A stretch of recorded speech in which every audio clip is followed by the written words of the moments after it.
What's going on, homies? Welcome to the Cracked Soccer Podcast, episode number 45. It is here, ladies and gentlemen. The wait is finally over. The MLS 2026 season is this weekend. Tap in, baby. We're about to discuss all the different teams, everybody who we have as a favorite for winning the league, and who may surprise you as who could take the league. Not who you're thinking about. You're going to want to tune into this one. Tap in, baby. Bang, bang. Whoa, it's that time of Boom. the year again already? It's that time of the year again, man. I know. Can you believe it, dude? It's like we've only been back a little while, you know? It's already starting up. You blink, man. You blink once and it's ready to go. It's go time. I'm ready. It's just how it is, dude. But we got so much to cover today.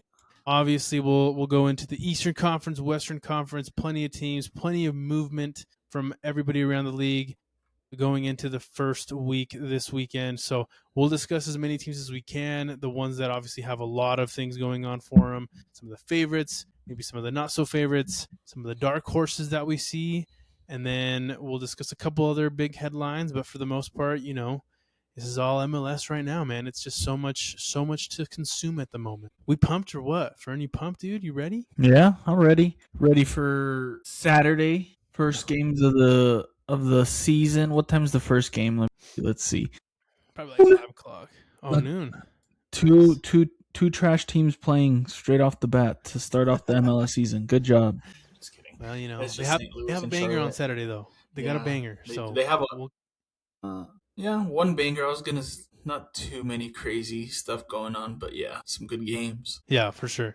So, you know, we'll kind of get into those games here towards the end when we kind of get into our picks. But before we get into all of that, before we get into all these different teams, you posed a question last week, Fern. I'm not sure. Do you remember the question you posed around the up-and-coming players in the MLS? Do you remember what you mentioned? Up-and-coming players like Messi? No. Yeah, I remember the how do you say this? Like who's the next player coming into the MLS from this past year's MLS draft? So yeah, that's the question you're talking about. Yeah, exactly. Because let me mention this. Pose that question.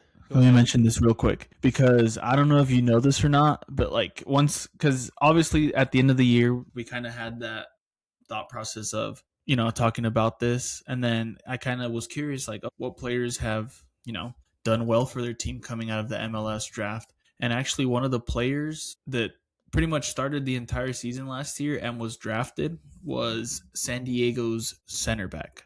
I can't think of his name off the top of my head, but we can go a little bit. He was drafted last year? Yeah, he was drafted into San Diego for their first ever season. Oh, so, dang, that's wild. I'll find his name, but just as we get into it. Sick, yeah, we'll get into it for sure.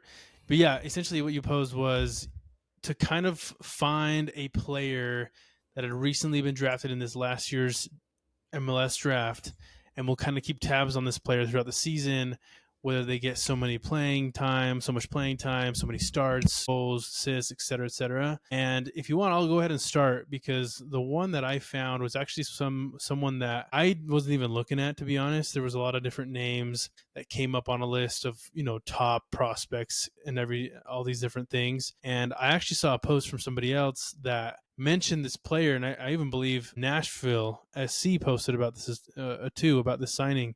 But the player that I have as the up-and-coming, as the player to watch this upcoming season is Charles Emile Brunet, or Brunet. I don't know how to say his last name. Is that the one guy the striker you're talking about at the end of the last year?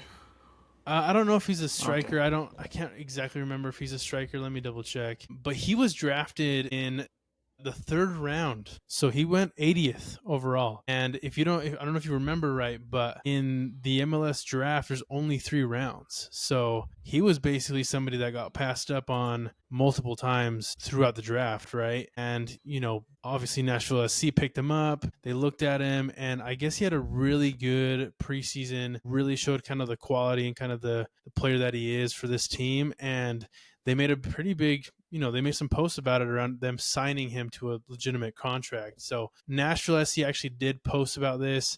They have a big, you know, thing on their, you know, the MLS website about it. But like I mentioned, he was the 80th overall. He did come up in Montreal, CF Montreal's academy. He recorded 2 goals and 1 assist in 16 appearances there as a freshman at Central Arkansas. And then before that, he transferred to, or sorry, he was there and then he transferred to SMU. So his sophomore year is where he recorded 2 goals, 6 assists, 20 appearances. And then prior to attending University of the United States, he played 3 seasons for college in Montreal.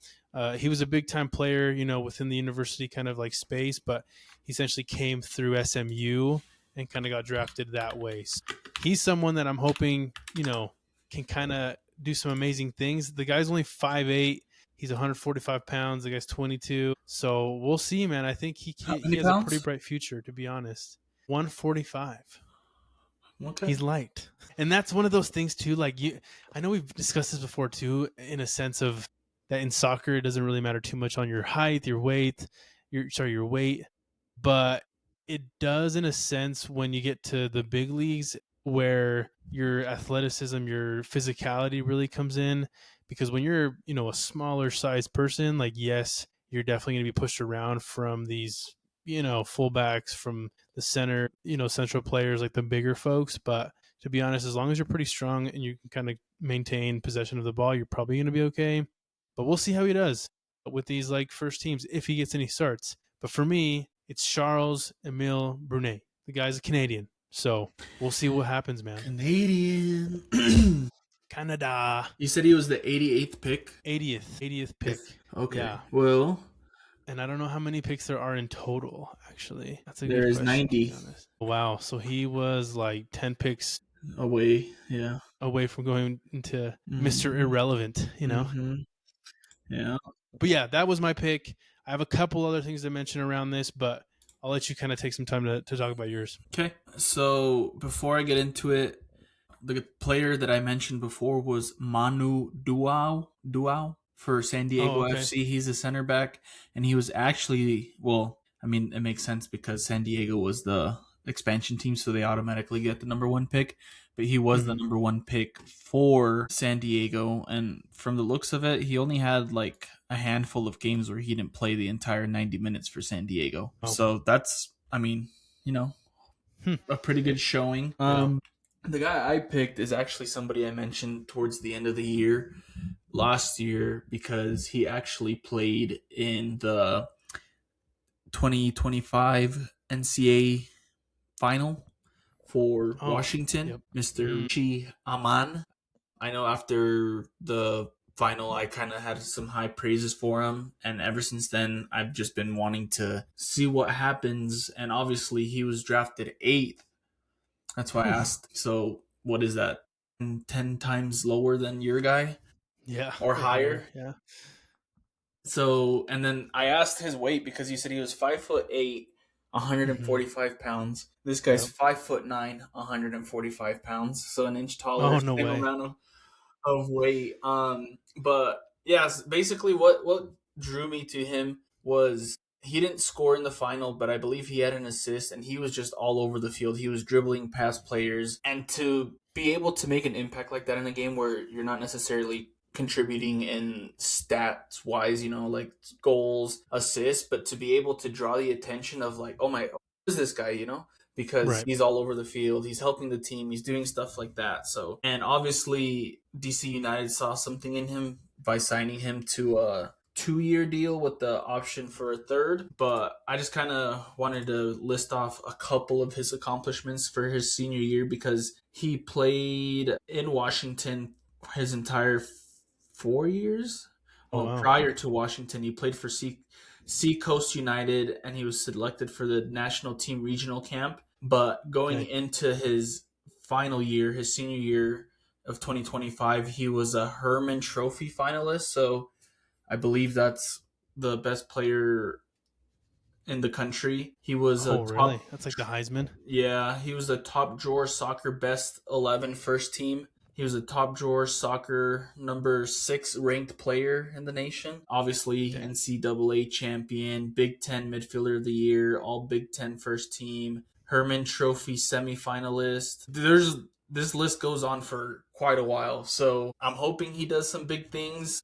this is kind of a nice take because I'm sort of on the high end of the spectrum. Your player's a bit on the lower end of the spectrum. So they have like, Mm-hmm. one of them probably has a bit higher expectations going towards him, where the other one, obviously, everybody that gets drafted has something about them. But that's Right. usually, the higher players come in and do what they want. Or you got like a Brock Purdy, a Tom Brady type player where they don't really have the expectations, but you could Kickoff. possibly come the next Puka Nakua.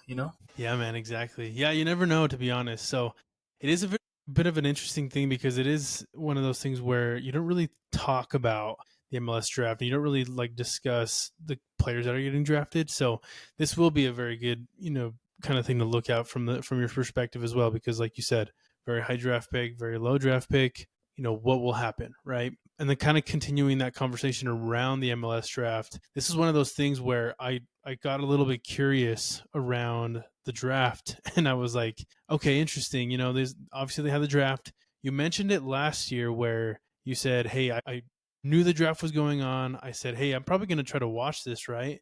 And you said that it wasn't available like anywhere, right? It wasn't televised Mm-mm. whatsoever. So that was very interesting to me. So then I went to I obviously am using AI to kind of ask some questions around that. And I had the question of, hey, in the MLS draft, do players get signed once they're drafted, like by teams? And I know I asked you the question beforehand, but like you would assume that they do, right? Like he probably would assume at least something. But when I typed it in, and again, AI is not perfect, but essentially what it said is, when players are drafted in the MLS, it doesn't necessarily mean that they're being signed. Basically, what it means is they get an invitation to like a preseason, to the preseason for that team. So most players drafted are invited to a preseason camp. They have an evaluation period where the coaching staff evaluates them alongside the rest of the roster and likely everybody else that they drafted. And then it's a contract decision time, right? So if the team likes what they see, they offer a contract. If not, then the player can be released, right? And so a couple key points that I mentioned is that the top picks, essentially the first rounders, usually do get signed. They usually do. It doesn't mean that they're offered one instantly, but they usually do. Later round picks often have to earn a deal in the preseason, which is very cool with my guy that obviously did. And then it says that some players end up signing with the club's MLS Next Pro team instead. And so that's kind of like the Division 3 of the MLS, where they'll kind of go down there and then they'll probably have to work their way up to the first team. And then if a team doesn't sign a drafted player, they still hold that player's MLS rights for a period of time. So it's kind of a weird thing where it's like, hey, they kind of still hold on to you for a while until you get better. It's one of those things where like maybe they can kind of help you develop and become a better player and get to the position you want to get to, but maybe you don't. Maybe you just at the end of the day it's not a thing for you. But was that a surprise to you? Is that something that's kind of like, what the heck, really? Yeah, because obviously once you asked me the question, I sort of just assumed that that wasn't the case. But that's kind of crazy to me because, first of all, they're not getting, and I guess that kind of makes sense why they don't televise it, because maybe if you're outside of the first round, maybe the first 10 picks, you're less likely to sign with the Yeah. team. Mm-hmm. But at this point, I feel like they're just doing the draft because it's a American thing to do, an Yeah. American sport thing. Maybe they just need to find a different way to be able to funnel these players in Mm-hmm. aside from college, which does suck for college players because then they don't have like that. Yeah. But which, even like you said, the draft isn't even technically a direct link to the MLS, Yep. because you get drafted, it's not even guaranteed that you're going to be signed. Obviously, Mm-hmm. in the NFL, sometimes like they'll sign players, but then the season is coming in and they don't sign the contract, or there's not Yeah. negotiations that go on properly, but they're pretty much guaranteed to be signed. If you're getting picked by a NFL team or an NBA team, they're picking you up. It's not Yep. we're just gonna send you off to a different team, which I guess with the Yeah. NBA it kind of is like that with the G League, because sometimes they'll sign Right. players to a two-way. But So yeah. it's interesting you say that because I too had that thought. I was like, well, then what the heck do we have the draft? But essentially what it said too, it says the draft matters way less than it used to, right? It says big roster building now happens through international signings, trades, and homegrown players. So the Super Draft still produces contributors, just not as many.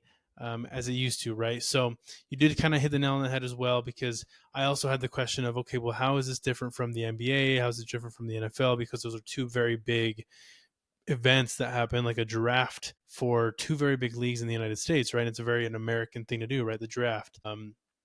And we were used to it, right? The NFL, yes, the top picks they get drafted, they get a huge deal. NBA, it's fairly similar. Like first round picks receive like a guaranteed contract, and then so on and so forth. It's kind of a little bit less and less money, and all these different things, right? But then I had that question of, okay, well, one of the things that it mentioned on there was saying that it's not as used as it used to. I was like, why does the MLS draft not matter as much as it did like 10 to 15 years ago? And it says this is actually one of those most interesting shifts in MLS history, right? It says the league evolved. And so essentially what it says is the MLS draft used to matter more between 2005 and 2015. As college soccer was the main talent pipeline. Most top American players played 3 to 4 years of college soccer. MLS academies were weak or non-existent. As if you wanted domestic talent, the draft was the way to get them. And so big name drafts included like Omar Gonzalez, Kyle Larin, and Jeff Cameron, like a couple different folks. And then so what changes, right? What happened? And so it said MLS invested heavily in youth academies after 2008, so between like 2008 and 2012. So instead of it going player, college, draft, MLS, it goes academy, homegrown, first team. So clubs like FC Dallas and the Union, Philadelphia Union, they built pipelines to bypass the draft entirely because, obviously they were competing, they were doing well, they were good teams, but they were never going to get, those top picks like they do in the NFL and the NBA, right? If you're not doing well, you're getting the top draft pick, and these teams were like, well, we're doing well, how do we bypass it? So the MLS became more global, MLS Next Pro, college soccer fell behind, and then the result is draft is just not, what it used to be or what it is whatsoever. And it's interesting because you have mentioned a couple of times, we mentioned it on the podcast a couple of times, about becoming more of that developmental league where we have academies, we have international players coming in. But is it one of those situations now where we're shooting ourselves in the foot with local talent, with kids that want to go to a university and like kind of come up through there and then go to the MLS, and instead of bringing those players up, we're getting them international, we're building these academies where we're bringing players in, and we're just completely not looking at American or US grown talent. Does that make sense? Yeah. Kind of a double-edged sword, huh? Yeah, no, definitely. Because obviously you want your team to be able to develop the players, to bring somebody in like how they do in Europe, per se. The most probably famous example, Barcelona, they'll bring the people in very young. They'll bring them to their soccer school. They'll do all this. And it kind of sucks for the people that want to go to college and they want to play university sports and then get into the MLS that way. Obviously, if you go to college, you do everything, you're playing really well, you're like the number one ranked person, you're probably guaranteed to be drafted depending on how it goes. But obviously teams will probably be looking internally at what they have and try and pull from that, and it just maybe creates an environment for the university people, the university players, that they feel like they need to try harder to really stand out, because there's two Walmarts where I live. I'm gonna go look at this Walmart before I go look at the one that's over there, because it's closer to me, kind of like that. Sure. So same stuff, just one just happens to be a little bit closer to me. Yeah, and I mean, I think at the end of the day, I like the way it breeds competition, right? I think, as somebody here that maybe is competing with, players coming in from overseas, like you just got to compete, right? It is what it is. But I do think it is one of those things where the league really has neglected ML or college, like NCAA soccer. And I think it's for a good reason, because even us last year when we were talking about like the NCAA, we're like, yo, we have no idea how this works. In NCAA football, it's easy. Like you got the SEC, ACC, the Big 10, Big 12, like these teams, and then it goes off to the playoff, right? Like it's super easy to catch on. It's not very difficult. But in the MLS, it's like, or sorry, in the NCAA soccer, it's just like I don't know who's playing who. I don't know who they're competing with. I don't know why this team is not playing this team and why they are playing this team. I don't know who the heck's getting into the playoff. And then when they do get in the playoff, why they got in there, because some other teams have gone, won a lot more games than they have. So it's like, where's the weight? Where's the scale? Why is this happening? Very difficult to catch on. And I think they need to fix that. So then that way they have two pipelines, like very strong pipelines going into the MLS and not just international bringing them in. You know what I mean?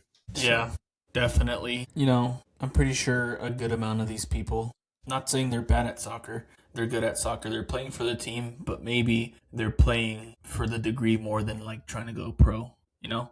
Sure. So Yeah. sometimes that can happen too. So yeah, well, you got to get some more money in it. I mean, at the end of the day, that's what you got to do. You got to put the NIL in soccer. MLS has to get more money in it, because at the end of the day, yes, these people probably love the sport of soccer and they want to play, but they also know that, hey, if I need to sustain myself, through soccer, I can't be paid. We talked about the one guy that moved from Minnesota. I think it was Minnesota or Charlotte. He was making, like, what did you say? It was like maybe 100 or something thousand a year. His the contract was a keeper, year, and no, it was like a forward or something. It was he was making, like, I mean, he was making good money here, yeah, but then he went over to Europe, and then now he's making yeah, 10 times what he was making. Like, mm. obviously he's going to leave, you know what I mean? Like, you got to get that bag. But anyways, it's a very interesting conversation. I'm sure if anybody else has like more comments on this, or if anybody watching understands this a lot more, let us know in the comments, because this is something that we obviously are very invested in and want to just learn more about. So This if you is got something, let us know. this is also kind of the problem with, I don't know, I mean, obviously they probably aren't doing it on purpose, but with the MLS being such a monopoly, this is kind of the issue that it creates, because the MLS can only have so many teams, and that those Yeah. teams can only have so many players. So, Yeah. adding a couple more tiers to this, obviously the USL's there. They obviously don't have the same amount of money as the MLS does, but kind of creating that structure where, yeah, again, European Yeah. teams, just because you're not in the top league doesn't mean you can't compete and you can't make money. And I feel like Yeah. creating something like that and being able to have multiple leagues, hopefully, one big group of leagues, Mm-hmm. and all working together would definitely help out maybe the Yeah. college side as well, because now you don't have to try and get into how many teams are there in the MLS? 30. 30.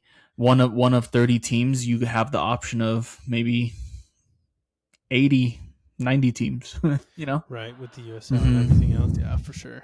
Yeah, I mean, it's an interesting topic. So we'll kind of keep track of those two players. I think, high hopes, high expectations from us, to be honest. But we'll keep track of them. We'll take a look, and then, once the NCAA tournament starts later this year, we'll cover that as well. Who did your guy get drafted by again? Nashville, Nashville. SC. Yeah. So enough on the Sucks for NCAA him. stuff. Yeah, they got a good team, man. But can they Enough be? of the NCAA stuff, enough of all that. I did want to get into some of these teams because, again, the MLS season, 2026 season, is officially starting this weekend.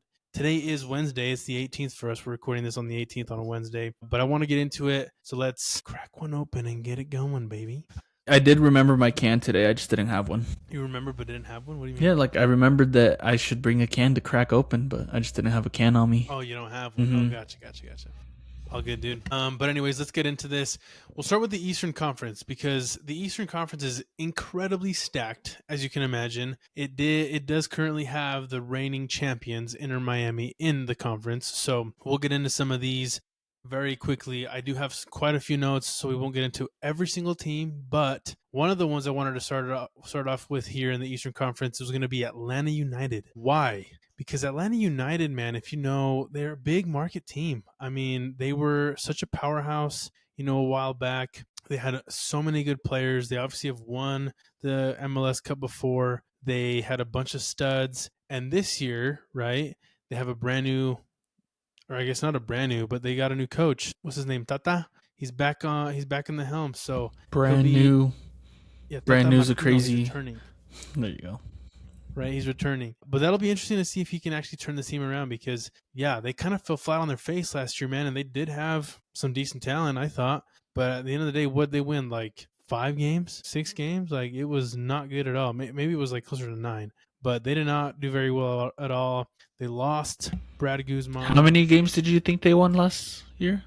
I mean, like 6. I mean, Okay. the most 9. Okay. Yeah, it was 5. You're close. Okay, I was like, when I said 5 and 6, I was like, maybe they got 9, but I couldn't remember. But I mean, a lot of people are saying, hey, can they turn this around? Can they be a team? Some people are predicting they're going to go between the 4th and 7th in the Eastern Conference, dude. Like, is that whack, or are they actually going to be correct? It's hard to say. Honestly, I don't think it's crazy to say because last year we had those expectations of them. I don't know necessarily what happened with them and why they fell as bad as they did. Obviously, Miguel Almiron is still there. Latte Lath is still there. He was pretty good last year. He was just kind of in and out with injuries and everything. I don't know who they added. I was literally just looking at the signings. Let me go back real quick. But I don't think they did any crazy signings, right? I feel like they probably got rid of more players than they actually signed. Yeah, they got a Yeah, I think so. homegrown signing, Santiago Pita, Lucas Hoyas, Thomas Jacobs from Necaxa, and they got rid of 8 players. So obviously they're trying to Yeah. restructure. And as I was looking them up as of a day, okay, whoa, that's crazy. I just realized this. They signed Fafa Piqualte from Miami a day ago, and Really? today Wow. they signed Awesome. Sergio Santos, another forward. So they're definitely trying to Oh. bolster that attack. So we'll see how it goes. Obviously, the transfer season or window still isn't closed, so there's things going in and out Mm-hmm. as we talk about this. But 4th to 7th, you said? I don't Yeah, think that's that's a what people are predicting. crazy prediction as it sounds. Obviously, they won 5 games last year. Yeah, you got to do better than that, Yeah, right? yeah, definitely. Tata Martino knows the city, knows the stadium. I don't know. Obviously, his first tenure there was amazing. They were like one of the best teams for 2 to 3 years while he was there. And who knows, sometimes when you bring somebody that's kind of been around this environment already, it'll help build the team back up, especially with his best friend Miguel Almiron. But yeah, Yeah. I think they can have a really good season, especially with some of these signings that I just mentioned.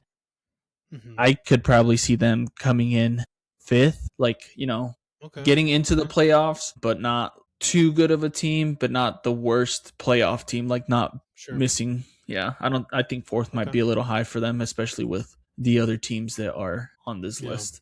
Yeah, I'm gonna go a little bit lower. I'll probably go closer to like that 7th range. Mm-hmm. I do think they're a good team, on paper, and it does sound like they're still bolstering that team a little bit. So you never know. There's definitely some players out there that they can get, and at the end of the day, yeah, they have a pretty decent like core, to the team. So they could do better than that, but I do think they do better than last year. It can't be as bad as last year's.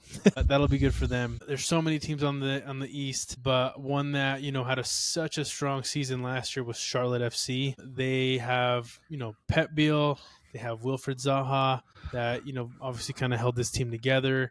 They did sign Luca de la Torre from San Diego this year, so they did just sign him. He could obviously have a positive effect on this team. And then their defense and midfield isn't very bad either. So that's one of those teams too where they're also being predicted to kind of land in that 5th to 8th range. But again, they had a solid season last year. Can they do it again and kind of come back and have a strong push again this year? I'm not sure. I think, for my opinion, unprofessional opinion, it's probably another season where, yes, they have a great season, but then once the playoffs start, I don't think they're ready for anything super top, from them quite yet. So I think they get in, but it's not like a crazy performance in the playoffs. Yeah, definitely. I was just looking at last year because I can't remember what happened, but they were the team that choked against New York Yep. City FC. Yep. So hopefully they have a better season. I mean, I can't say a better season because they finished what, 4th? Yeah, they Yeah, they finished. did pretty well. Yeah, they finished 4th. But I feel like I don't know how many times they've been in the playoffs, if I'm being honest. But I can't imagine they've been in too long. They're a relatively new team. Right. Yeah. So hopefully that was sort of just the being introduced to the playoffs, and those games are big games, especially the best out of 3. Mm-hmm. There's a lot of nerves that come, especially when they played against the 5th team, so just the team right under them. Yeah. But it's like okay, like, yeah, you won the first game, but if you lose the next two games, like Yeah. Miami 2 years ago, they were the best team in the MLS and they lost to Atlanta. So that's just kind of some growing pains that kind of happen with being a new team. So I think they'll do pretty decent again this year. I would probably guess they're towards the bottom of the playoffs, like barely making the playoffs this year. Okay. Maybe I'm crazy saying that, but yeah, I do think they'll be in that eighth or ninth spot, and then Yeah. having to play that play-in game to get into the actual Mhm. playoffs. So Yeah. That's not a bad, you know, bad prediction given how stacked the East is. So we'll kind of see how that goes on. I mean, at the end of the day, they have some pretty solid jerseys, so at least they have that going for them. But solid. I mean, we'll see how Nashville or sorry how Charlotte does. I did want to get into the last, the last kind of team that I wanted to look into specifically for the East is Nashville. Nashville SC. I think they're that team that I think could challenge Miami in the East. If I'm being completely honest, I think they have a strong attacking team. They have Hani Mukhtar, they have Sam Surridge just from last year. They both did very well. Sam Surridge was, fighting with Messi for that golden boot. And he did, did what he had to do to help this team get into the playoffs. And then I'm sure you noticed that they did end up getting Christian Espinoza from San Jose. So he is now in the midfield. I think he's going to help this team be very strong offensively. And this team has a pretty good defense. I mean, I wouldn't say that they really have any big gaps or holes that they need to fill, but, I think they have a pretty good, offense, pretty good defense. They've added a couple folks here and there. And yeah, I mean, they let go of, Zimmerman, but I think they also had somebody come in with Woledzi to kind of fill that spot. So I think they're definitely going to be that contender to Miami in the East, but it's hard to go against them. So I like this team. I think they're going to be good. out of the last 10 games that they've played against Miami, Miami have won 7. So I don't know Yeah. too much about being a contender towards Miami. I This feel year. like I feel This like year. I feel like they're kind of what's it called? What did you say? They have Nashville's number. Is that what you said? For sure. So no, I They mean, definitely do. yeah, I mean, honestly, that's one of those rivalries that has grown since Messi has been there. I feel like Nashville hates Messi and Miami because the way they play just makes it feel very exciting, especially the fact that they had the playoffs, the first round of the playoffs against each other, I believe, right? And obviously Mhm. Miami won that. And this year, which I'm assuming they're going to, if Nashville wins the CONCACAF matchup they have, they actually go up against Miami. So yeah, we'll see. Obviously, I'm just hating on them. Nashville's a really good team out in the Eastern Conference. They finished 6th last year, like you said, largely in part to Sam Surridge because Nashville was not looking the best last year, but Surridge kept them up afloat a couple of times. Let me see. I'm just trying to look at their history of previous seasons to see how well. Yeah, I mean, they've been pretty decent as a team. So Yeah. hopefully. Whoa, whoa, whoa. Did you know that Nashville was part of the Western Conference in 2022? Really? Yeah, because I had no I idea. was looking at it because seeing what their placement was, they were 5th in the Western Conference in 2022. So it looks like when they Wow. and then in 2021 they were in the Eastern Conference. There's no way. What the heck? That's weird. Yeah, I don't know what's It going might have on. been just like a weird odd number of like Yeah, teams. That's it wild. was That's after wild. COVID, so things were all crazy. Okay, yeah. But yeah, no, Nashville is a good team out on the Eastern Conference. You can never count them out for anything. I believe they won the U.S. Open Cup last year, correct? Yeah. So yeah, they'll be a good team. A lot of those players you mentioned should improve them as a team, but I can't see them doing too much with the other team on the Eastern Conference. Yeah, exactly. So, obviously a ton of different teams. The East is stacked. I mean, you definitely have, the New York teams, both of them will be vying for some spots. Orlando is always a strong team. Philadelphia is always a strong team. And then Toronto seems like they have so much money and they're just going to continue to, try to get back to what they used to be, right? So there's a ton of different teams to go there. I'm going to save the team that we're all thinking about for the end here. So I'll save them for the end. And then I wanted to jump into the Western Conference to kind of keep the conversation going. Top of the Western Conference, I think the team that everybody has in mind for being the best in the West at the moment has to be LAFC. They played last night, actually. I don't know if you caught a little bit of the game there, but they played in the CONCACAF Champions Cup, and they played, I don't remember, it was Real España. I believe it was a team from Honduras, and they absolutely smacked them. I believe it was like 6-1. And I remember watching like the beginning of this game and just kind of seeing like fans were there. It was super hyped. And then I saw the lineup and I was thinking, holy smokes, like maybe this team is actually pretty good, because they were starting Son, they were starting Bawanga, Martinez, like they had almost their first team in there, you know what I mean? So I was like, dang, like this might be a tough game. And then in the first half, I think it was 5-0. So I was like, damn, maybe we kind of overkilled that one a little bit. But strong team. What are your thoughts, man? I mean, number one, I think. Tillman, his brother plays for Bayer Leverkusen, right? Or was he the one that plays for Bayer Leverkusen? No, yeah, it's his brother. So honestly, I like that from their coach. Who's their coach? Do you know who their coach is? I know the face. Marcos dos Santos is his name. I like him starting his players because obviously, like you said, what is it? Like first half was already 5-0. So you know that this game's going to end fairly quickly. It was actually, they scored all 6 goals in the first half. No, just kidding. Bawanga scored in the 71st. Okay. But the season's about to start up. This is not a preseason game. It's a bit more competitive because obviously there's consequences to not winning this game.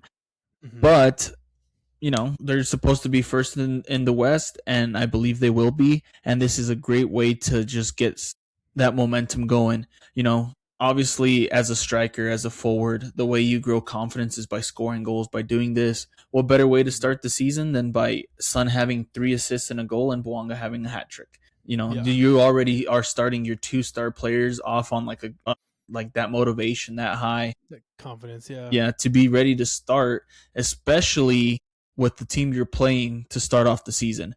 You need to come in you got to be warmed up. So I do like that from LAFC, and where did they play? They played out in Why not give the people while you're out there a show? Yeah, exactly. I know at the end of the day, they definitely gave them a show. They did the team walk, and they were like, so many people were around them and stuff too. Mm-hmm. So, I mean, it was cool. It was definitely an interesting game. I will say, I think I mentioned this. Oh, no, it was the game before that. I was watching one of the CONCACAF Champions Cup games, and in the middle of the first half, it cuts and says, and it was on FS2, and it cuts and it says, we're interrupting this CONCACAF Champions Cup, and we're going to start the college basketball game. I was like, no, mama's way. I'm watching the game. Like, what are you doing? And they literally cut it, and they showed the basketball game. And I was like, dude, this freaking blows. Like, I didn't want to watch the basketball game.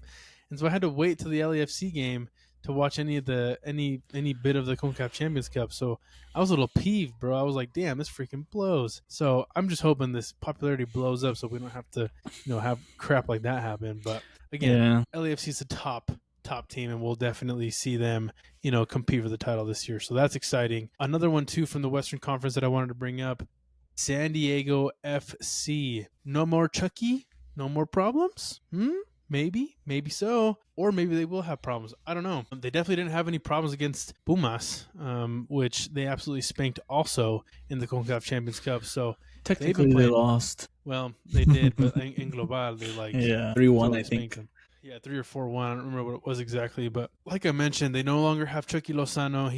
He's out, and I guess the SAR guy now is going to be Anders Dreyer, or Anders Dreyer. So he'll be the man over there in San Diego. I think, they definitely have a strong team. Once again, I don't think they've done too many crazy things as of right now. I haven't seen too much kind of come from San Diego. I just think they're kind of, steering the ship where they have to go. But do they have as good of a season as they did last year this year? Is kind of what I think will kind of be the expectation, right? They definitely have the fan base. They definitely have some players. Can they have another successful season, or do they have a mediocre sophomore season? What do you think on San Diego? I feel bad for them. I really do, because they started off so fast and playing so well that anything lower than what they did last year is just going to feel like a failure to the team and to the fans. And hopefully, I would hope and I would appreciate if they kept it going because it made it very interesting. El Chucky being out is, I don't know what's going to happen. But honestly, with the amount of time he was injured last year, I feel like it's not going to affect them too much as a team. Maybe that's me, being crazy about it. But I do, Yeah. I do think them not because they were fighting for the first spot, and Yeah. that takes a lot of toll on your body going into the playoffs. And I feel like if they don't have to fight for that, either to stay in the playoffs or to stay number one, if they're just kind of in that middle range of the playoff bracket, I feel like they have a better chance of making it to the final this year. And that's just from being able to rest your players where you're not like, oh, I have to play Dryer because we have to finish first. It's like, oh, you know what? We're already in the playoffs. Let's kind of rest our players. Like, obviously, we're not fighting for first. We're not fighting to make the playoffs, so we can just rest our players. And that's kind of what I feel like Miami had a really good momentum going into the playoffs this last year because they weren't too worried about finishing first. They were more worried Right. of the final product. And I feel like if San Diego can have that same mindset this year, they can do good. But I do have a feeling it's going to be not a very good season for them. But maybe that's just me going based off the expectations that they gave us last year. So Right. Yeah. Yeah, I do think they make it to the playoffs this year again, but probably not in the number. Would they get 2 seed? they So actually, I believe they got the number 1 seed in the West because that's over why Vancouver. the final was in Miami because Vancouver didn't finish first. Oh dang. Okay. Well, dang. Yeah, I don't know if they're going to get first once again, but I do think they're still a good team. I just don't think it's going to be as strong of a season as last year. So solid there. We'll kind of see how that team goes. Again, they have some awesome fans and an awesome kind of community there. So hoping for the best, but we'll see. They did finish first. Gotcha. And then another team too in the West that we always have to talk about this team, and last year was not a good season whatsoever. So they definitely have been rebuilding since week 2, week 3 of last season. But they had some even worse news during the offseason with LA Galaxy. They had their star player Ricky Puig re-injure that knee of his and basically had to get season-ending surgery once again on his knee. And so that's kind of a terrible way to start the season before it even starts, right? But can they be as bad as they were last year? I don't think so. I mean, it's going to be one of those things too where, I don't think they're going to be as bad as they were last year, just like, Atlanta can't possibly be as bad as they were last year. So I don't think it's as bad. I do think they're still kind of going to have to figure some stuff out. They did sign, João Klaus over from St. Louis, which is an awesome ad, and they did bolster that defense with some players like Jacob Glesnes and then this guy from Sporting Kansas City, Eric Tommy. So they kind of looked at what they needed. Are these the players that they need to put around, Royce and Gabriel Peck to kind of have a much stronger team overall? Maybe, but I definitely think they're not going to be as bad as last year. Do they make the playoffs? I'm going to go out on a limb and say yes. I'm going to say, yeah, I think they go, towards the bottom of the playoff picture. But yes, I think they get into the playoffs this year. We'll see. I didn't know they signed Santa Claus. Yeah, they did. I didn't know that. When was that? Like a while ago or It was a recently? while ago. Okay, what the heck? Yeah, it was a little while ago, but it was a big free agent. Yeah, because I did see that they signed Jacob Glessens, and he was like kind of like the big name for Philadelphia, and they're like, hey, like you just had a great season. Why did you just get rid of your best defender? Yeah. So They got rid of a lot of people. yeah, yes. I mean they probably know something more than us. They're probably like they're the Vikings of the MLS. They didn't believe in Sam Darnold, so they send him off. So Jacob Glessens is their Sam Darnold, and he's gonna maybe MLS maybe champion. I can't imagine them being as bad as they were. Like you said, it's hard to imagine because an Atlanta United team since they started, they've been good or mid, but never as bad as they were last year. The LA Galaxy is literally the team that's won the most MLS Cups in the history of the MLS. They've been the most successful team in the history of the MLS. They've gotten the best players in the MLS until Miami showed up, obviously. But so with that, it's hard to picture them being as bad as they were last year. With the addition of Jacob Glessons, this will help them out a lot because I feel like a big part of what was happening was they weren't super horrible. They just weren't finishing. They weren't finishing the games, whether it was like defensive mistakes because you have a 50-year-old center back trying to, carry that defense. And then obviously they had some goalie issues. They were kind of iffy, like one goalie. Yeah. So I think they should do well. Gabriel Peck is a good player. Marco Royce will be able to hold down the midfield while Ricky Puig is out. And now that they have Klaus, because I can't even think of who they had up top. It was a last younger year. guy. It was, what's his name? He's got a weird name. No, sorry, not weird. It's a Brazilian name. There's no such thing as a weird name, guys. Don't worry, dude. You're not gonna get. Let me see. Because I know they got rid of somebody. They kept like this dude, and they kept Nascimento was the guy they kept, and they got rid of somebody else. Joe Klaus is only 28 years old, which is perfect for them because he's coming into his prime. He had a pretty decent season for St. Louis with such a mediocre team that I feel having Gabriel Peck and Royce feeding you balls, you know what? Maybe a Golden Boot contender. So yeah, maybe. Obviously, maybe not the flashiest of players, but he is a very consistent goal scorer, and that's all you can ask for, especially with the type of season you had last year. Let me see. Yeah, they did have with Nascimento, and then they did have Paintsill up top every once in a while, and then Christian Ramirez. Oh yeah, Paintsill. Is Paintsill still there? Yeah, he's still showing up on the squad. Oh, okay. Homie's making bank over there, dude. He's got. Oh no, that's his transfer value. How much? 6.9. That's pretty solid. Let me see, because I need to. I need to find how many goals these guys were scoring last year. Once I find it, I'll let you know. Could not have been much. If you look at FUTMA player last season as a team, Paintsill was their top scorer with 10. They had a negative 20 goal differential. Yeah, it was rough. I mean, it was definitely rough. So I don't think they're as bad, like we mentioned. I don't think they're near as bad as they're going to be last year as they were last year. And I think they added some good players, and for me, their biggest Achilles heel was just their defense. Mm-hmm. The offense was just always worried about, can they stop the other team, and then what if they did somehow by some miracle, like then they have to try and create something out of a pretty terrible defensive effort. So I think this is good. I think it's good for them. Not near as bad as last year. So who knows? They could be, one of those teams that competes again this year. So we'll see. And the fact that Paintsill was their top scorer when this guy showed up like halfway through the season, if I'm not mistaken, is crazy to me. Yeah, it's insane. So and then again, we'll have plenty of other teams in the West. San Jose Earthquakes signed Timo Werner. To be honest, I don't know if that helps this team that much. I hope it's one of those things where, we're kind of all eating our words and Timo Werner has a great season. But honestly, it's kind of difficult to see.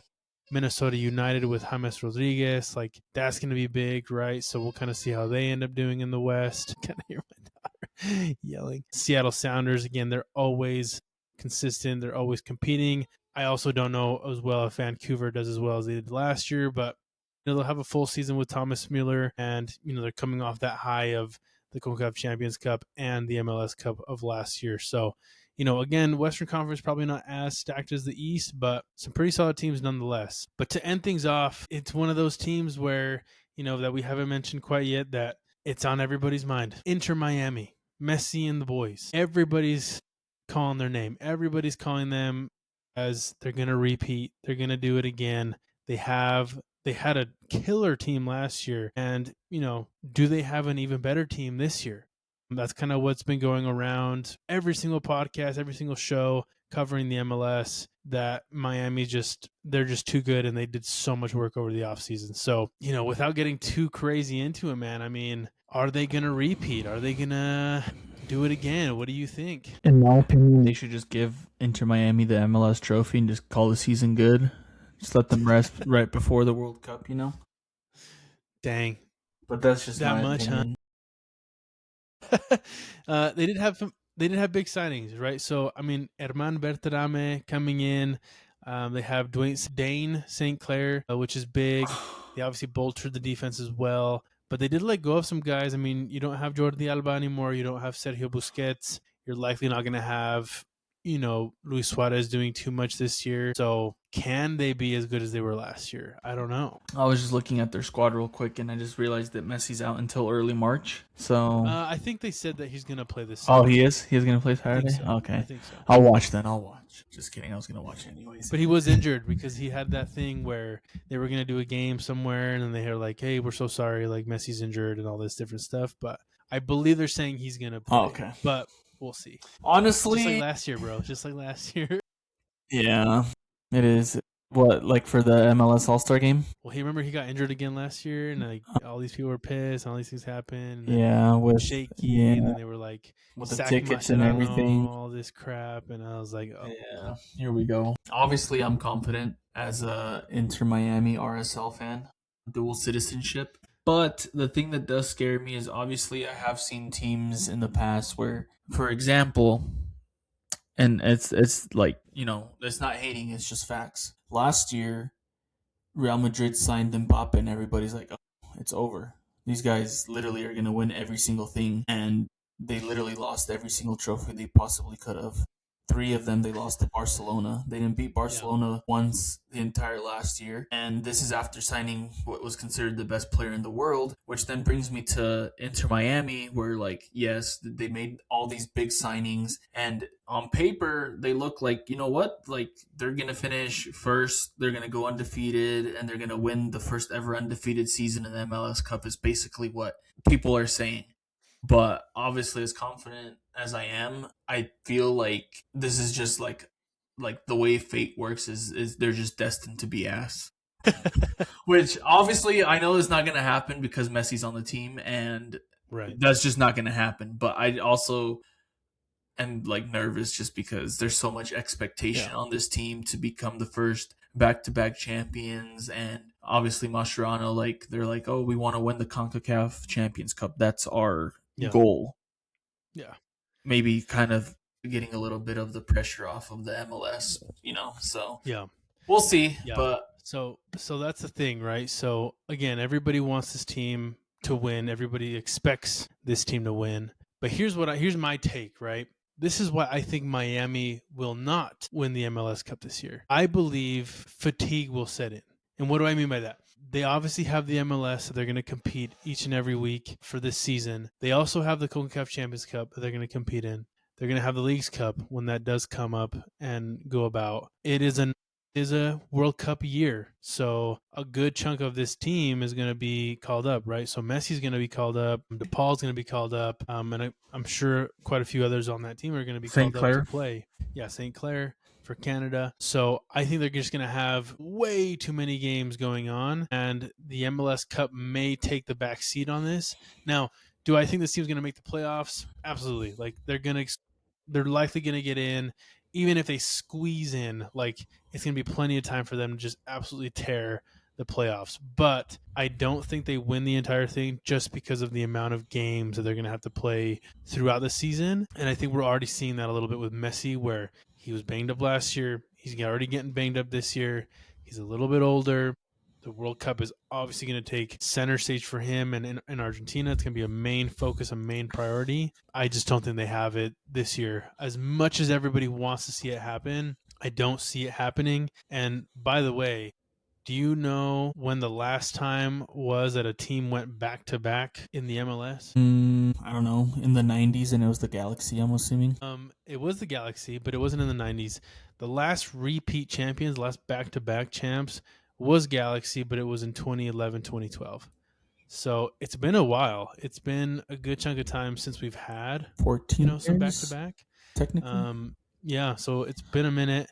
They're not the only ones, though. We did have DC United do it in 96, 97, and then Houston Dynamo did it in 2006, 2007. So it's been done before. But again, I just think that fatigue sets in this year, and it just doesn't happen for Miami. But you know what? They got Messi, so they're gonna have to win this. And imagine this: you got Messi and DePaul coming back to Inter Miami after the World Cup with that high of winning their back-to-back World Cup. And now they got to come back and win the MLS back-to-back. This is going to be crazy. And yeah, I did say obviously these signings do scare me, but this is more of just the what do you call it, like a superstitious type thing, like, oh, they spent too much so now they gotta lose. But I also feel like, yes, it will be fatiguing for them, they will be having a lot of games, but I also feel like they made some good moves where they have backups for certain, like, obviously different positions. So they Mascherano and Inter Miami came into this year knowing exactly what you just said. We got the Champions Cup, we got the Leagues Cup, we got the MLS, and on top of that, our best players are going to be in the World Cup this year. So they got backups for certain players, obviously Rios Novos, St. Clair, two in goal. And we did mention these other teams that added to their teams, but I don't know what you think. Me personally, I don't think any of these teams on the Eastern Conference really did much to improve their team to compete with obviously what Inter Miami has built. I would be more worried about the other side of the country instead of like what's in front of us. Obviously, you can't dismiss the people that you're playing against every week, but that's my take on it. Is I just feel like Inter Miami went into this year knowing exactly what you just said. They're not dumb. They do this for a living, and I just feel like the Eastern Conference does have more teams than the Western Conference that are good, but I just feel like compared to Inter Miami, they're weaker, and I just feel like more of the danger lies on the Western side of the conference. And obviously, once this year ends, if I'm completely wrong, you guys can make fun of me, obviously, but that's how I feel, and that's why I think Miami will be back-to-back champions and then back-to-back-to-back champions. Oof. Dang, man, you're really, really putting it up there. But yeah, I mean, I agree with you, man. Like, I think, Eastern Conference is, from my opinion, stacked. Did all those teams make as many changes and transfers as Miami did? No. And I don't think they have to, because they didn't have a very, some older players like a Suarez, like a Busquets, like an Alba. So they didn't have to, right? Cincinnati still has a very young Denki, a very young Evander, a very young. I think Robinson's in Cincinnati, or maybe he's in Columbus. But same thing with Columbus. Like, they have Rossi, and they have a couple different guys there that are still competing. Nashville, they have Surridge, they have Hani, they have now they have Espinoza. Philadelphia, I don't know what the heck they did. They kind of like jumped ship on this one and just like are kind of starting fresh when they didn't really have to, but they always kind of seem to get it done, man. So I don't think they had the Eastern Conference teams had to make as many changes as Miami did, just for those reasons alone. But I think, yes, you have to compete still with the Eastern Conference. Is the West going to be pretty good? Yes. But again, you're only looking at, an LAFC, you're looking at, Seattle, you're looking at, the ones that are typically up on the totem pole in the West, and you're probably not going to get some crazy surprises. But yes, at the end of the day, Miami is the team to beat. It just is what it is. I honestly think for Miami to have a successful season, their goal in the MLS should not be to be number one in their conference. Right.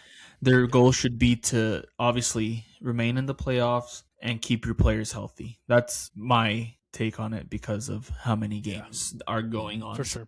As long as they can do that, which will be hard because without trying, they might end up being first and they might want to compete to stay in that number one spot, but who knows? Yeah. Yep. Exactly. So I think, to kind of cap everything off, we've covered quite a few different teams. Again, the season starts this weekend, so we had to kind of get through as many of these as possible. As far as a leader, as far as a contender, as far as a dark horse for the season, I'm curious on your thoughts. I'll give you some time here. I have some in mind already for myself. Clearly, your leaders and we mentioned this last week, your clear leaders, your favorites, the people that everybody has their minds on, LAFC and Miami, like 1 and 2 or 1 and 1, like it's 1A, 1B, right? They're going to be those teams to beat.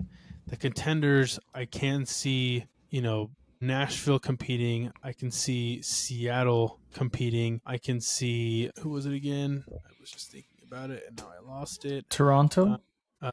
They're actually going to be there. I'll touch on them here in a minute. But yeah, in the Eastern Conference, Nashville, I think New York City is going to compete again, and I do think the Red Bulls, like both New York teams, are going to be very good. And then in the Western Conference, like I mentioned, Seattle, San Diego is going to be very tough again this year. LAFC, and I also think Galaxy can be pretty tough for the Western Conference. So I think those are going to be some contender teams, right? For my dark horses, though, I do think Toronto is going to be a little sneaky, right? Because they did end up getting Mihailovic last year, and I think they kind of have plenty of money to kind of play around with. So I think they're going to be a pretty solid squad this year. Will they be like amazing? Probably not. It is a very tough Eastern Conference, but I can see them being, in the running for a lot of the games, and they could kind of get squeeze into the playoffs if things kind of roll their way. So I do see them as a dark horse. And then for the Western Conference, I see Minnesota as like a dark horse team because of the James Rodriguez, come in. And I think James Rodriguez plays very well at the beginning of the season to stay on Minnesota. And then after the World Cup, they extend the contract until at least the end of the year, and they kind of compete again like they did last year all the way to the end. So they could also be someone that, the Western Conference has to watch out for, and possibly even some of the Eastern Conference teams. So we'll see, man. But that's kind of who I see as my leaders, contenders, dark horse. Minnesota as a dark horse is a bit crazy after they finished fourth and got to the quarterfinals last year, my guy. But they got rid And St. Clair. Yeah, I guess. Yeah, you could probably see them as what's it called? Degrading. I don't know. I can't think of the word. It starts with the D though.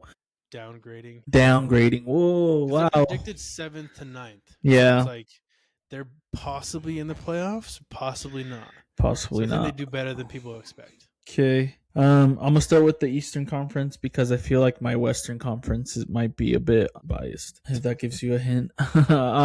So obviously, I don't know, because now I'm trying to think. I'm like, am I dumb for thinking that DC United might be a dark horse? Obviously, last year they did pretty bad. The year prior, they had a Golden Boot winner. They added Ty Baribo to their team, so they have Benteke and Ty Baribo now, if I'm not mistaken. So they have. I think Benteke.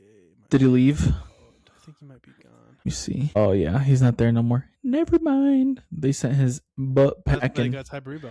Yeah, they got Ty Baribo, and not only that, they also got Richard Aman. So yeah, I mean, I would think Ty Baribo is definitely an upgrade to Benteke. So I just feel like they made some decent moves that'll possibly get them into the playoffs. I forgot what they were. I don't think we talked about what they were predicted to be, but I can see him being. Yeah, I actually could see him being in that 9th or 8th spot, like, having to fight to get into the official playoffs. And yeah, I think they'll be my dark horse coming into the MLS. Hopefully they don't finish last again with five wins. Yeah. 5 wins, and not only that, but having the worst record in the entire MLS last year. Finished wooden spoon, baby. They got the wooden spoon. No more wooden spoons. Let's get some silver spoons. Some silverware, baby. And I don't know. You tell me if I'm done. If I'm done, Reyes. I mean, you'll probably say I am anyways. But I personally feel, obviously, there hasn't been crazy changes coming into this club, but I feel like RSL might make a run in the playoffs this year. I really do. I don't know what it is. I just feel like Messi coming in here and gracing the land of Utah. My goodness. Will help bolster this team. Obviously, I'm kidding about that. But yeah, I don't know. I just feel like they made some pretty decent changes. What is this? They got Zach Booth. If I remember correctly, he actually played in RSL. Let me see. I believe he was part of their academy, and then he left the academy. He went to Leicester City, kind of did some time out there, and now he's back at RSL. He's currently on loan, so he's kind of like a homegrown player. Played RSL, went out, came back. And with Diego Luna being here, what's his name, dude? People are going to kill me in the comments. Gozo is who I'm thinking. Oh yeah, He's he stays this year. Yeah, well, we'll see. Hopefully, I don't know. It's a bit of a train wreck out here, but if things go well, I feel like Booth is a nice addition to that midfield to help Diego Luna help create some space. Gozo is gonna grow into himself, become more of a dangerous player. Where I feel like people play against Diego Luna, kind of like I feel like when you have one good player, they just target your one good player and then you're out. Yeah. But I feel like RSL added some decent players that'll help alleviate that pressure from Diego Luna, and with Gozo becoming more of an attacking player for us, he should be able to do something. And I feel like they're making the playoffs. They're getting past Yep. the first round. Yeah, They're getting past the second round. They're getting past the third round.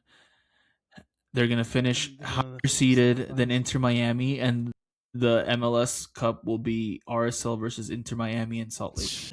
Dude, that would be wild. They probably have the game at freaking Rice Eagle Stadium. Probably. If that were Definitely not Rio Tinto. I know, right? They did add the deep play attacker, this one guy named Giala Guilavogi Morgan, and then they had a wingback with Sanabria. So they've added a couple people, but like you mentioned, they've been to the playoffs last 5 seasons. So yeah, I mean, they don't get enough credit.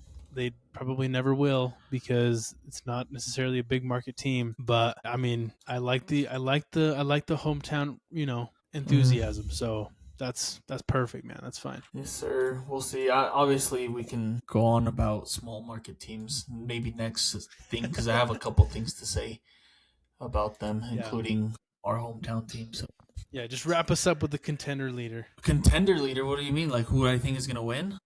Yeah. On the Western Conference? I'm assuming you're just gonna say Miami and LAFC like we did last time. Well, obviously those two are gonna win. Yeah. Their conference. I don't know about the league. I feel like no. Cincinnati has another good chance at winning this year. I want to say Philadelphia, but I kind of want to see how their games are gonna come in this year with, like we said, getting rid of their top scorer, getting rid of their best defender. I don't know. I want to see what plan they have. I hope it's not just let's make as much money as we can off these players. Yeah. And just go back to, obviously they're always a good team, but being not as good as we were last year. So I think those are my top 3 is Inter Miami, Cincinnati, and Philly, which is probably what our top 3 was last year as well. Yeah. In the Western Conference, so obviously LAFC is going to be my number 1 option. I actually have Seattle Sounders being, my like a 2. Second. Yeah, my second. And then as far as third, I want to say San Diego, but I don't at the same time because I don't think they'll be as good as they were last year. So I'm actually going to go with the finalists last year, second place in Vancouver. Those are my top 3 of making it out of the Western Conference to make the MLS Cup. So. Hell yeah. Love it, man. Yeah, I mean, we'll see. We'll have to come back to this and kind of see how the season ends up going, and then we'll debate on who had it right and who knew all along who was going to win. So that'll be fun. Well, everybody knows already. I know everybody's talking about it. Everybody already got the script. But solid, dude. Yeah, again, the season starts this weekend. First game's on Saturday. Then we're going to have some games on Sunday.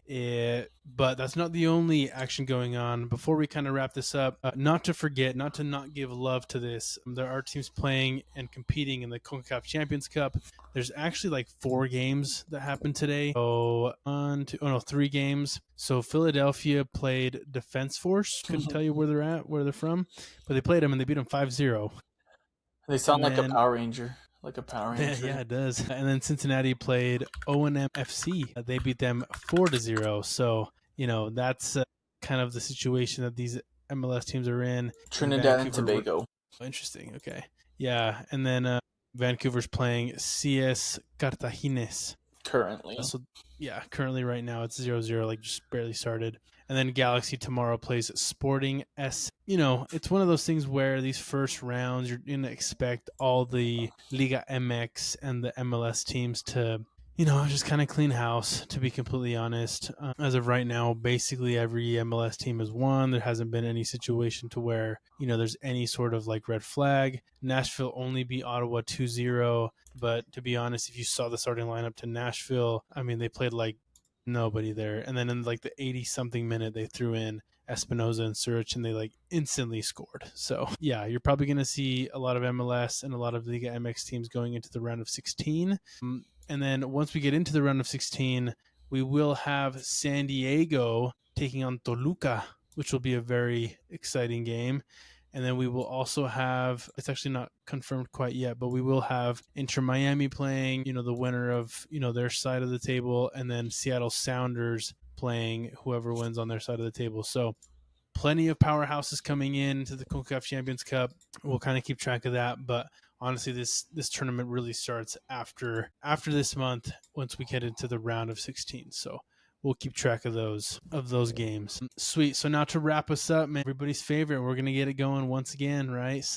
The leaderboard is back up and open for business. So let's go ahead and take a look at this. We'll just kind of maybe call out one game for each day, just to kind of keep everything, pretty chill. But on Saturday, February 21st, the MLS season will start for the 2026 calendar year. Full slate on Saturday, man. We have so many games. And then if you've noticed right there, number 1A and 1B will compete in the first game this year. So LAFC Inter Miami, a game that everybody's going to circle right there at 7:30 on Saturday.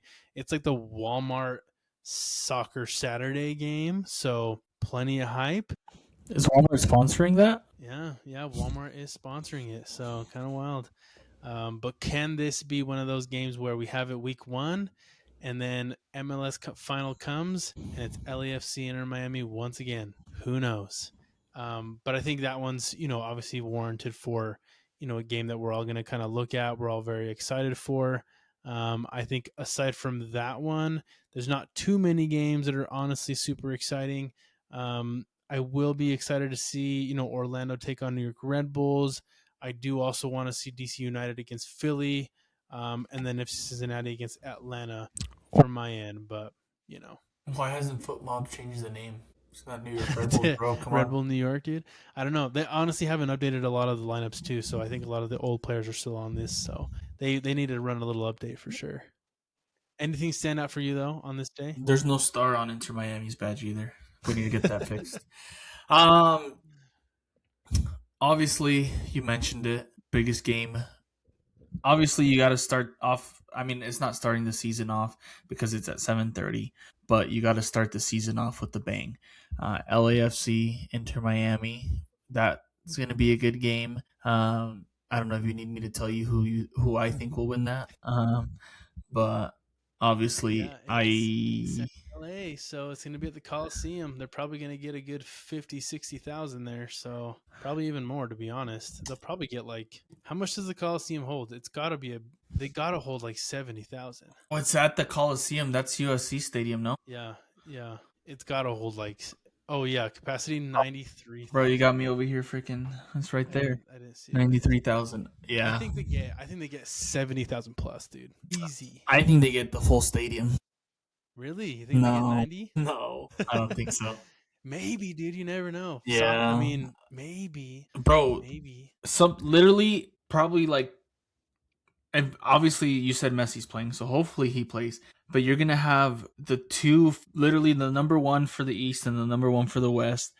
I hope this stadium is packed. Like I don't care if it's all LAFC fans, if it's 50-50, whatever it is. I just need this stadium to be as packed as it possibly can be, just to add to the atmosphere of this game, to start off the 100%. season on a bang. So hopefully there's a good amount of fans. Yeah, get us tickets. I'll drive there right now if you could email me a ticket right now. There you go. But yeah, I have Inter Miami winning that game. I would assume you'd go the opposite direction, knowing you. Yeah, I'll go the opposite. I'll go LAFC. I think they'll have a good. I think they'll have a good game against Inter Miami, because they'll be a little bit more warm, a little bit more enthusiastic for sure. And then before we go to the next slide, I just want to point out, and I'm just going to say this right now so it's on screen and people don't tell me that I didn't say it, but RSL's beating the Vancouver Whitecaps to start off the season with a bang.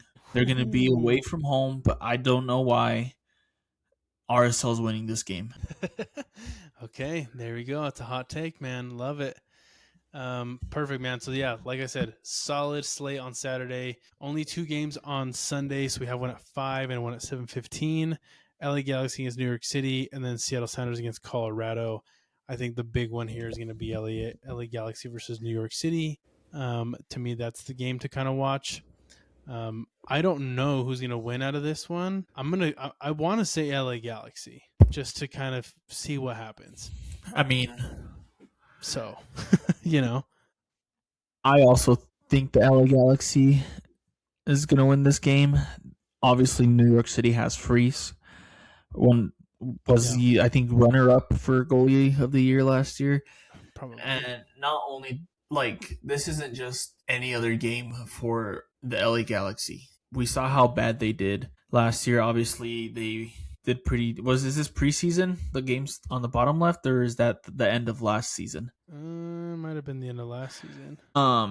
Yeah, end of last season. But I just feel like this game is so important to them because New York City is a strong team, and they need to come out and prove that what happened last year is not going to be repeated today. Which, maybe they could come in and win this game and never win a game again for the rest of the season. But I feel like this is a very big game for the LA Galaxy just to prove that, hey guys, we're not garbage. It was just an off season for us. So. Yeah, exactly. So plenty of good games for Saturday as well as Sunday, but we're off and running, man. We're off and running in the races. So I think we'll do it again. If you want to do another little wager at the end of the season, loser buys the winner a jersey from the MLS team. So we'll probably do that again.